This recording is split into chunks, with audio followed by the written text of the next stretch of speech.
When you think of a nutrition plan, do you picture a food prison? Having to eat exactly the same foods each and every day and being bored out of your mind doing so? Guess what? It most definitely does not need to be that way.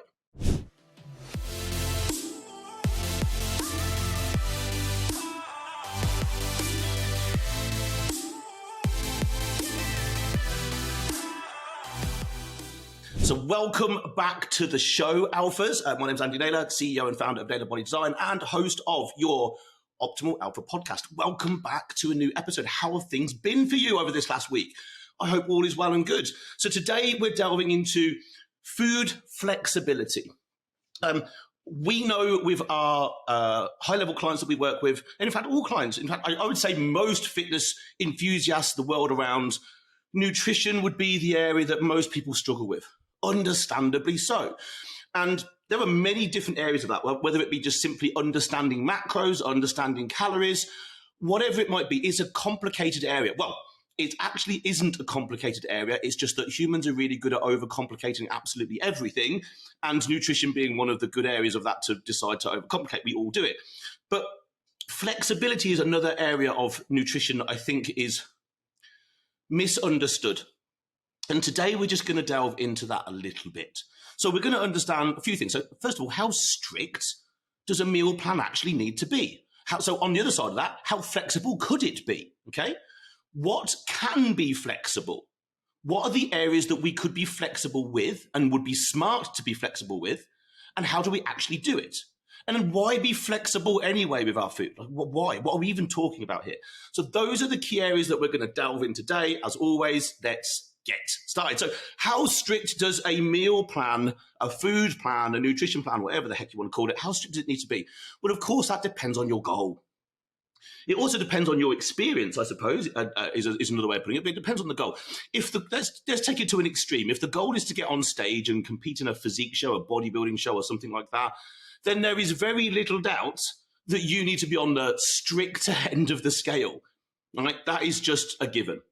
If you want to live a long, healthy, productive life, with those sort of just being able to go through life, knowing that you're ticking the box of nutrition, but not being held to it, then you can be a lot more flexible than probably you think, and probably the dieting industry would have you believe. It's all goal and purpose dependent. Now, let me start by saying this. The stricter you are, in other words, the least amount of things that you change, the easier it is to know what's going on. And when it comes to progressing your health, your physique, your strength, your muscle gain, your fat loss, you will be more successful when you know what's going on. And I mean, you know what's going on. Most people are throwing mud at a wall and seeing what sticks. That's a little bit harsh, but it's true. It's really true. The amount of people that say to me, my nutrition is about 80% there.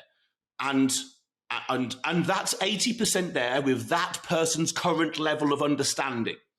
And respectfully, the general level of understanding of nutrition isn't great. And that's nobody's fault because, I don't remember being taught calories, macros, nutrition, food quality, food preparation, food store, like everything to do. I wasn't taught that at school. Were you? I don't know, maybe not. But I went to school in the sort of early 90s in the UK, and we had a cookery class, but it was just like bring shit in and make a cake. Like it was nothing to do with here's food, here's what it is, here's how it keeps you alive. Like here's how to look after yourself with it. None of that was taught to us. Maybe it was to you. I bet there's a high chance you're sitting there going, I didn't learn much either. Or it was there and I paid no attention because right at that time in my life, there were other things more interesting going on. So the stricter you are, the easier it is to know what's going on. Strictness and consistency are very close friends here. Example, if you let's just imagine you eat the exact same foods each day for the same amounts at the same times. Okay, so you just eat exactly the same 3 or 4 meals exact, and people do. You might be cringing at that idea right now. It's actually way easier than you think. But let's imagine that's the case. If we're looking at this from an experimental point of view, you will now know very easily if one of those foods or one of those meals, for example, doesn't sit well with your tummy, doesn't digest well, doesn't make you feel good. you're going to be able to tell very easily. Why? Because you're doing the same things every day. Something starts to go a little bit amiss, you'll be able to go, well, I felt weird after meal number 2, and meal number 2 has this food in it, and that food isn't anywhere else in my day. So, there's a good chance my body doesn't like that food. That's a smart way about going around nutrition. That might already be way too analytical for you. I understand. That's okay. That's fine. But it would still be useful. If the best outcome is the goal, then the mechanics of what's happening underneath must be a focus. Okay?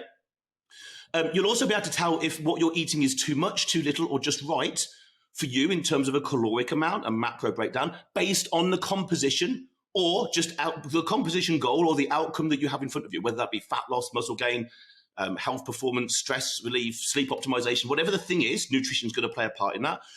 If you're doing the same things day in and day out, it's very easy to work out if what you're doing, I seem to be putting weight on and I want to actually get lighter. Okay, you now know that what you're doing every day on a consistent level isn't right. But it was easy to work that out because you were doing the same thing every day. So, but also on the flip side of that, if you as an individual are too strict, what will happen is you'll fall massively off that plan, probably binge your way through the weekend, and bye-bye any ability to judge anything anyway. Understand? So there is a balance somewhere down the middle for us all. Some people will eat exactly the same foods every single day, and I've done that. Nothing wrong with that. Some people won't be able to do that. That's okay. The further down the flexibility route you go, the more challenging it will be to have a clue what the bloody hell is going on.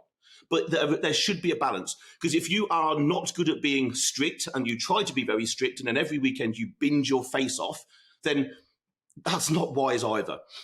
So to give you an example, I mean, even for my last physique show, which my goodness is a few years ago now, I think I was maybe 39, maybe like 3 or 4 years ago. I can't remember. That's me getting ready for a physique show where there is no doubt the goal is be fatless. And I do mean fatless, okay? Which is way leaner than most people think that actually is. We have a lot of people approach us and they say, I think I'm about 15% body fat. And in truth, they're about 25. People's understanding of body fat levels is massively skewed. People think that they can get to 0%. You're dead by the time you hit 3, in my understanding. It's if you can get sub 10%, you've done a really good job, and that is not a lot of people. You know, certainly if you're a male listening to this, you've got more fat on your back than you have any idea about. I guarantee you that, and certainly on the lower portion of your back. Now, there'll be some of you out there who that statement doesn't fit, of course. But for the vast majority of us, our back is carrying way more fat than we have any idea about. Have you ever seen striations in your back and veins running across it? Chances are maybe no, but that's when you would have a lean back, and that's incredibly difficult to get to. Anyway, so even when I was getting ready for that show, there would be about 20 to 30% of my daily food I would allow to be flexible in some way, but only a little bit. But it would not be the same every day. And this is getting ready for a high-level national show. So what would I actually change? Well, it would be just a protein source, maybe just a carb source.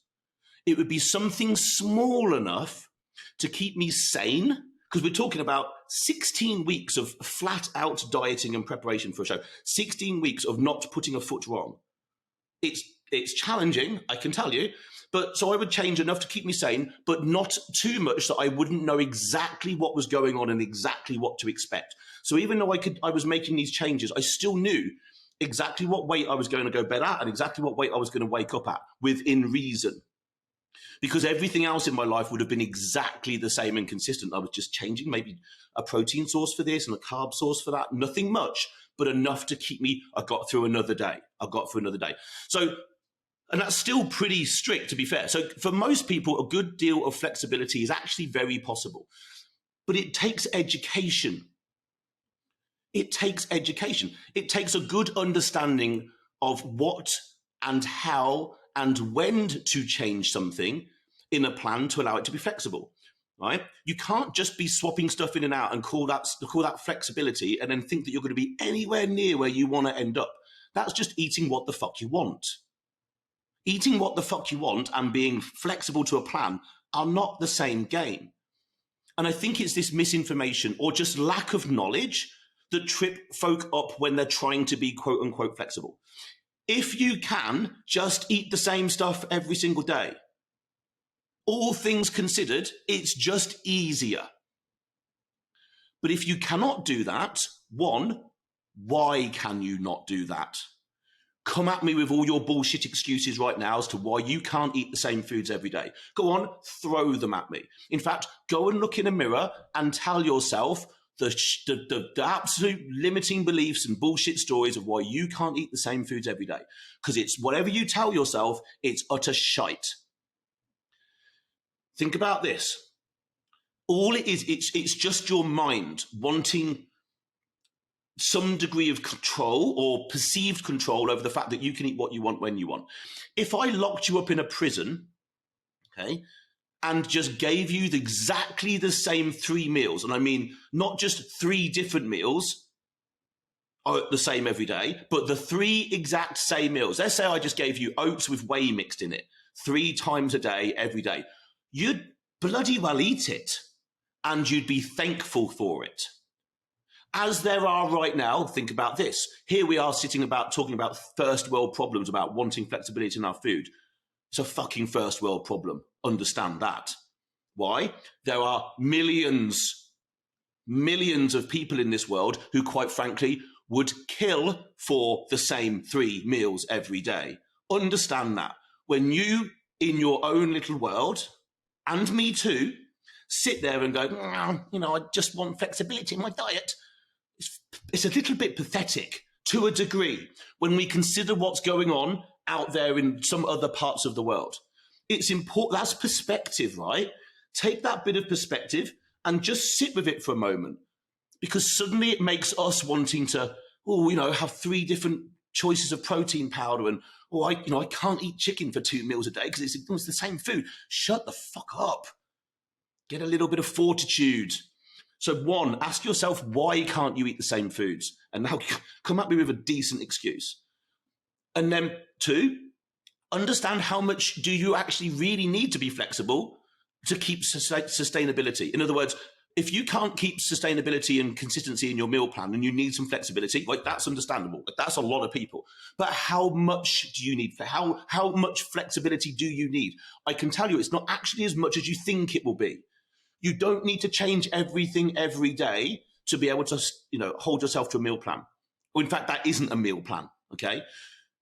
You do not need all different meals. It might only just be a few little food changes that you need daily, a few little swaps, or maybe it's just different spices, different cooking methods, different timing. There are other ways to be smart about flexibility or creating perceived flexibility that will get you through another day. Right. So what can be flexible and how can we actually go about doing it? So let me give you some easy ways to think about this. First of all, let's look at food swaps. That's the first thing that comes to everybody's mind. So I can't eat, I've got fish for my dinner. I'm getting bored of fish for my dinner. Okay, I get that, right? 1, why? Ask yourself why. But let's imagine we want to change that. So it's simple. Let's take a simple fish, rice, and vegetable meal, right? So that's, say, your evening meal, right? That sounds super boring, but we can do a hell of a lot with that. But let's say that. So how can we make that meal flexible? So 1, we can change the protein source. Fish doesn't have to just be fish. Well, it could be a different type of fish, as long as it was just a protein fish and maybe not a fat containing fish such as salmon or trout or something like that, because then we're starting to play around with macros. So let's say we've got a white fish. Well, that could be another white fish. It could become prawns. It could become very lean turkey mince. It could become chicken breast. It could become egg white omelette, anything. So if we're taking just a protein source, it's not protein and carbs, it's not protein and fats, not fats and carbs, it's just protein as a macronutrient, then we can swap it within reason for any other protein source. You could swap it with whey if you'd like, but whey, rice, and vegetables is a weird ass meal. If you want to do it, you probably could. So you can swap the fish for another just protein source. You couldn't swap that white fish for salmon. You could if you dealt with the fats that the salmon give you somewhere else in the day. getting a little complicated now, isn't it? So keep things simple. You've got white fish, maybe choose a different white fish that has a different texture, okay? Or maybe use prawns, maybe use any other very lean protein. You could change the carb source. So we've got rice at the moment. Maybe it's white rice. Maybe simply changing it to brown rice. It's actually quite a big difference, very different in texture. Maybe quinoa. Maybe change it to white potatoes, sweet potatoes, maybe even pasta. It's just carbs for carbs within reason. I know if I changed white rice to pasta, my stomach would not thank me for it one bit. At all. The wheat of a pasta and the bloating nature of a pasta to me would stuff me right up. So that would be a bad swap for me, but it would be a great swap for somebody else. Okay, so we've now got the potential of changing the protein for probably about 5 other proteins, the potential of changing the carb for maybe another 4 or 5 different carbs, right? Now, we could possibly change how the protein is actually cooked. In fact, how anything is actually cooked. So let's imagine we take the protein and let's imagine we baked that protein, right? Then we could roast that protein. So we could bake it, we could roast it, we could stir fry it. Is it in big chunks? Is it in small chunks? Is it, rather than being a chicken breast, is it a chicken mince? My goodness, we've now taken just the same food, but manipulated how many different ways we can cook it. And what we're talking about here is actually texture. This is a big thing. If you change the texture of a food, suddenly the food becomes so much different. Then you've got the vegetables. Well, you've now got a world of stuff that you can change here. So you can now change, any green vegetables are swappable for any green vegetables. Right? So let's say you're using broccoli and green beans. You could use courgette and spinach. It doesn't matter. And again, how do you cook it? Have you boiled them all? Have you stir-fried them? Have you roasted them? We've taken one meal here, and just by looking at food swaps and cooking styles, methods, I've just given you unlimited flexibility. How about we look at something else? How about how we spice something, herb something?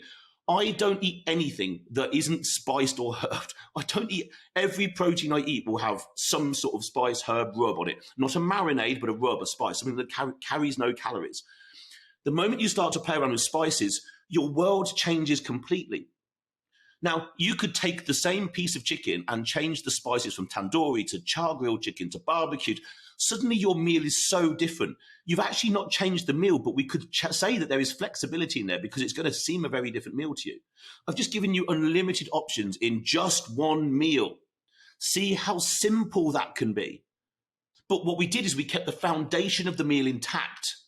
In other words, the caloric levels, if we measured things, and the macro split, the meal is essentially exactly the same. We just swapped a protein for a protein, a carb for a carb, and the vegetables, and then maybe made it taste different, and maybe cooked it in different methods. The foundation of the meal remained exactly the same. That's the smart way to move around flexibility, okay? We didn't remove the meal and add in lasagna, for example. Like if you go, oh, I'm going to be flexible tonight, and I'm going to take out my chicken, rice, and vegetables, and I'm going to go and eat lasagna. It's a completely different fucking meal. It's got so much more fat in it because of the it's a different meal. That's not flexibility. That's just eating what the fuck you like.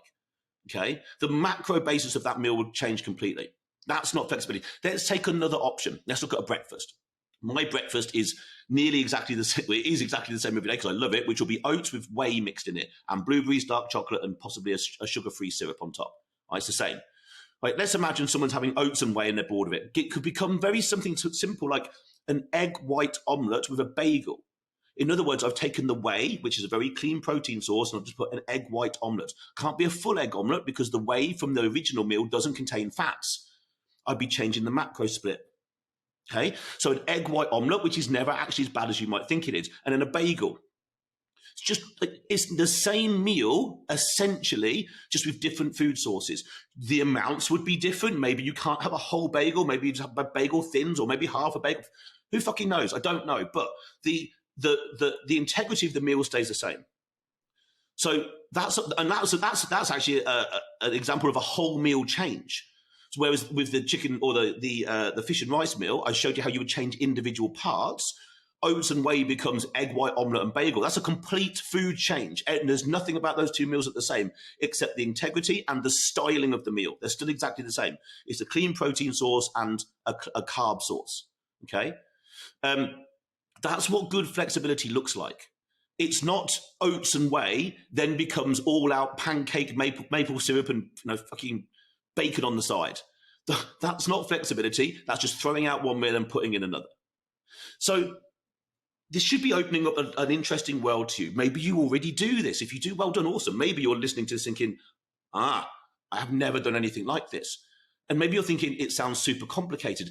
It isn't once you've played with it for a little while, once you've done it for a little while. What's important here is being able to look at a food and understand what's in it. But let's go back and understand, why would we want to be flexible anyway? Let's just recover this so we understand, why are we even doing this? Because ultimately the goal is consistency, folks. When it comes to food, nutrition, and goal progression, consistency is literally king. That's it. That's it. So what we need to do is be as flexible as we need to be to remain consistent. Not flexible for the sake of it, not strict for the sake of it, but we need to be a balance between the two to keep things sustainable. Most will kind of go one end to the other, which will lead to some sort of poor dietary control and poor results. That's either being too strict or that's being too flexible. Humans do not actually need a massive amount of a massive menu of food. We do not need a massive menu of food. We need a high quality of selection of foods that like us, not necessarily the foods that we like. There are loads of foods out there that I love that I cannot eat. Well, I can eat, but then my digestive system will make it very clear to me that was not a good choice. And there will be things out there that might do the same to you. But a little bit of choice is good. It makes us feel like we are in control. And here's another aspect when we should understand with food, that food is a social thing. It's a very evolutionarily social thing. When we celebrate, we eat. When we meet up with friends and family, we eat. When we commiserate, we eat. It's an intrinsic, that's right, part of our world. But also food is simply fuel. Okay, understand that. The key to being flexible is actually your true understanding of food. Think about this. If I put a food in front of you, a item of food, do you know what its macro content is? Now, let's forget about all the processed stuff out there, because you wouldn't be able to know that by looking at it. But if I put a piece of salmon in front of you, would you know what macros it has and kind of what ratio? Oh, it's got this macro, only this macro, or has it got these two macros and kind of a little bit more of this one than that one? Do you know? If I put oats in front of you, rice in front of you, sweet potato in front of you, avocado in front of you, dark chicken meat in front of you, if I put any of these in front of you, do you know what the rough macro content is? I don't mean by the gram, but this thing can, chicken breast, it's just protein, Andy, and that's it. Or salmon, right? That's going to be fats and protein. And if you do not know these things, then being flexible is going to be really challenging. And over time, it's going to hurt your results. So I've been following some sort of calorie or caloric and macro plan for probably about 19 plus years. I know what's in foods. I can look at a food and go, like avocado, it's fat. Not bad fat, it's just fat. So I know if I'm going to eat that and be flexible with that food, it's going to have to change somewhere else in my plan. So I can swap things every single day if I wish to. I can swap things in and out and understand that if I take a certain thing in or out, I need to maybe make an adjustment somewhere else in the day to make up for that. But it's taken me a while to understand how to do that. I didn't know that at the start. It's taken me years of education to learn that. In the early days, I'd eat the same foods at the same time every day. Why? Because it was easy and I got results. It was easy and I got results. Isn't that what we're all looking for? So my suggestion, really at the end of all of this is be as strict as you possibly can at the start. Learn the ropes. Become a food Jedi. Master the basics. Flexibility isn't necessarily a basic. I would suggest drilling down on the same meals, the same amounts at the same time of day and starting to understand, how do you react to that? How do you perform? What is your body composition like? Your sleep, your stress, how your digestive system works. Start to understand things from the internal outwards, and then you can kind of go, okay, this is working really well. What happens if I swap this one protein source here? Does it work? Does it not work? Swap one thing at a time. Be patient with yourself when you're doing these swaps. Don't Swap one thing one day, one thing the next, and you won't have any clue what is going on. You're lost. So to wrap this up, flexibility is an incredibly useful tool. It's incredibly misunderstood, and I think it's wrongly utilized. I think that's fair to say. I think it just confuses a lot of people. Hopefully some of the things that I've laid out here might just start to give you just a little bit of a window into things that would be useful to you. But master the basics first. Seriously. Go after picking the right foods that work for you and eat them every day. And then just monitor from there. But not being flexible isn't going to fucking kill you.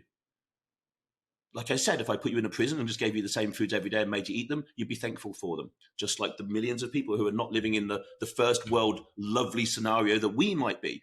And they're very thankful for exactly the same 1 or 2 meals of exactly the same foods every single day.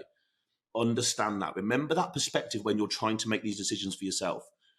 We live in an overly convenient world. Massively. There's so much food choice on our doorstep, it's over fucking whelming. And I think that messes a lot of people up. When you go shopping, just go in for the stuff. Just go in for the stuff that you need. You know, just walk down the aisle and pick the stuff that you need. It's won and lost when you go shopping.